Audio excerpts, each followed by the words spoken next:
Bismillahirrahmanirrahim. Assalamualaikum warahmatullahi wabarakatuh. Alhamdulillahirabbil alamin wa bihi nasta'in wa ala umuri dunya waddin wassalatu wassalamu ala asrofil anbiya'i wal mursalin sayyidina wa habibina wa syafi'ina wa maulana Muhammadin wa ala alihi wa sahbihi ajmain. Amma ba'du. Perkenalkan, nama saya Ridwan SPD. Saya dari calon guru penggerak angkatan 9. Yang adapun fasilitator saya, yakni yang terhormat Ibu Widianti Suminar Fadil dan pengajar praktik. Dasar pemikiran Ki Hajar Dewantara menjelaskan bahwa tujuan pendidikan yaitu menuntun segala kodrat yang ada pada anak-anak agar mereka dapat mencapai keselamatan dan kebahagiaan yang setinggi-tingginya baik sebagai manusia maupun sebagai anggota masyarakat. Oleh sebab itu, pendidikan itu hanya dapat menuntun tumbuh atau hidupnya kekuatan kodrat yang ada pada anak-anak agar dapat memperbaiki lakunya, bukan dasarnya. Hidup dan tumbuhnya kekuatan kodrat anak. Peran pendidik yang disampaikan melalui pemikiran Ki Hajar Dewantara, yakni menuntun segala kodrat yang ada pada anak-anak agar mereka dapat mencapai keselamatan dan kebahagiaan yang setinggi-tingginya, baik sebagai manusia maupun sebagai anggota masyarakat. Selain itu, sebagai petani, Ki Hajar Dewantara mengibaratkan peran pendidik seperti seorang petani atau tukang kebun. Anak-anak itu seperti biji tumbuhan yang disemai dan ditanam oleh Pak Tani atau Pak Tukang Kebun di lahan yang telah disediakan. Anak-anak itu bagaikan bulir-bulir jagung yang ditanam.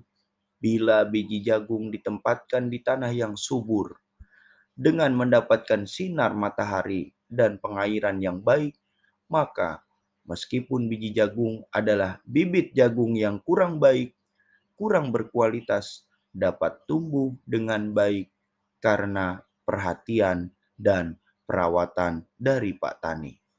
Demikian sebaliknya, meskipun biji jagung itu disemai adalah bibit berkualitas baik, namun tumbuh di lahan yang gersang dan tidak mendapatkan pengairan dan cahaya matahari serta tangan dingin Pak Tani, maka biji jagung itu mungkin tumbuh namun tidak optimal.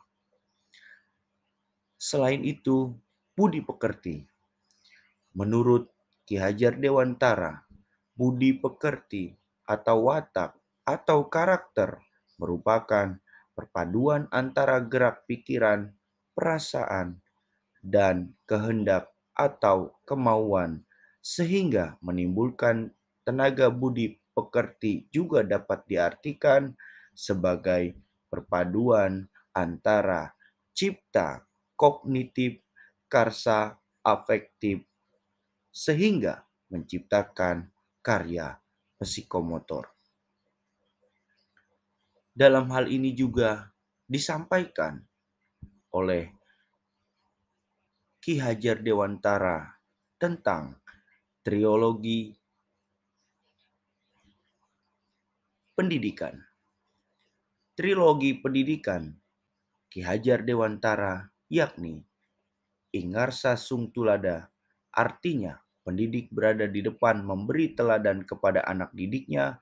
Ing Madya Mangun Karsa, artinya pendidik berada di tengah mampu membangkitkan semangat anak didiknya.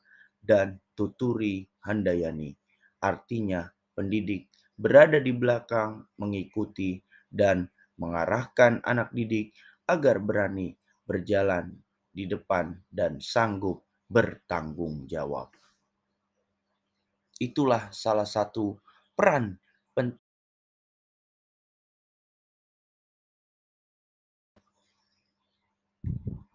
Yang pertama, kegiatan pembelajaran. Pembelajaran yang lebih dinamis dan mengikuti kodrat alam dan kodrat zaman. Dalam hal ini, Ki Hajar Dewantara menjelaskan bahwa dasar pendidikan anak berhubungan dengan kodrat alam dan kodrat zaman. Kodrat alam berkaitan dengan sifat dan bentuk lingkungan di mana anak berada, sedangkan kodrat zaman berkaitan isi dan irama. Artinya,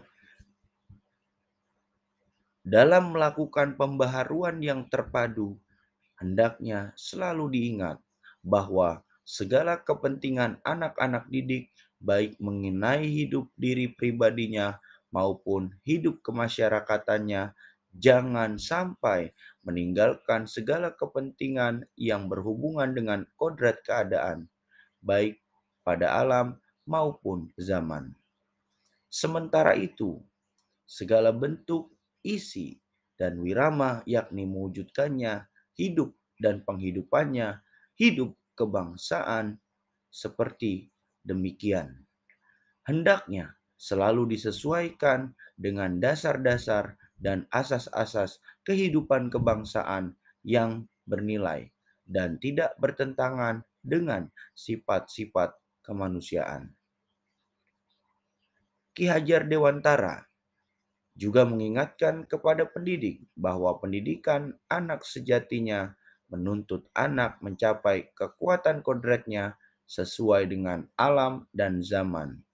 Bila melihat dari kodrat zaman, pendidikan saat ini menekankan pada kemampuan anak untuk memiliki keterampilan abad ke-21. Sedangkan dalam memaknai kodrat alam, maka konteks lokal sosial budaya murid di Indonesia Barat tentu memiliki karakteristik yang berbeda dengan murid di Indonesia Tengah atau Indonesia Timur.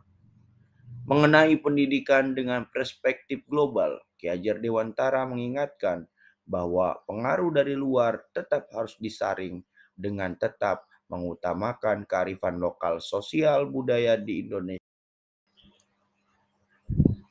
Yang kedua, kegiatan pembiasaan karakter. Dalam hal ini, implementasi dari di mana tempat saya dinas di SDN Harapan Baru 3 tentang bagaimana penanaman pembiasaan karakter terhadap anak peserta didik di SDN Harapan Baru 3, baik dengan melakukan dan membudayakan 5S: senyum, sapa, salam, sopan, santun, dan juga memberikan pembekalan untuk kepada siswa dalam hal keagamaan dengan contoh melaksanakan sholat duha berjamaah,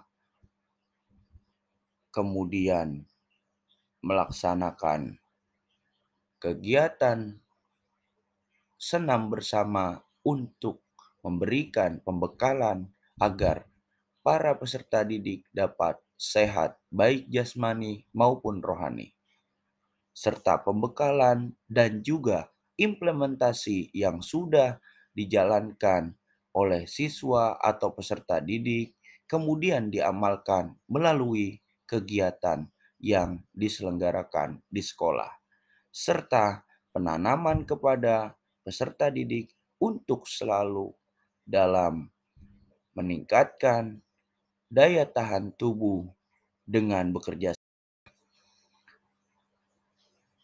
Demikianlah pemaparan penjelasan tentang demonstrasi kontekstual modul 1.1 yang telah saya buat. Semoga bermanfaat dan tentunya menjadi motivasi bagi para pendidik untuk selalu mengembangkan potensinya melalui pemikiran filosofi Ki Hajar Dewantara.